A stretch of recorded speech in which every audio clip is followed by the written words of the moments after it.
Women tennis association tournament की फातेह अंस जाबिर ने इनामी रकम से एक हिस्सा फ़लस्तीनियों के नाम करने का ऐलान कर दिया। गैर मुल्की मीडिया के मुताबिक विमेन टेनिस एसोसिएशन की फातेह ट्यूनिस के खिलाड़ी अंस जाबिर ने अपनी जीत पर तबसरे के दौरान गजा के बच्चों का जिक्र करते हुए आबदीदा हो गईं। अंस जाबिर का कहना था कि टूर्नामेंट जीतने की खुशी है, लेकिन दुनिया की मौजूदा कशीदा सूरत हाल मुझे खुशी मनाने से रोक रही हैं। जब नन्हे बच्चे मारे जा रहे हैं तो मैं किसी तरह खुशी का इजहार नहीं कर सकती।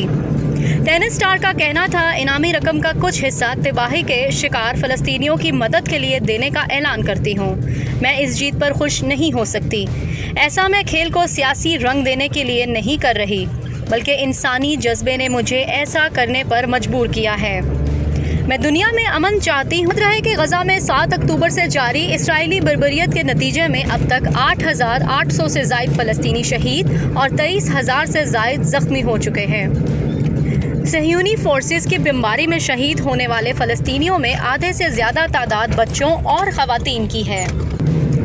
अब तक बैनुल-अक़वामी सतह पर कई खिलाड़ी गजा पर इसराइली हमलों की मज़म्मत कर चुके हैं, जिनमें बॉक्सिंग के साबिक आलमी चैम्पियन आमिर खान सबसे नुमायां हैं, जिन्होंने इस बर्बरियत पर दुनिया का ज़मीर जगाने में अहम किरदार अदा किया है।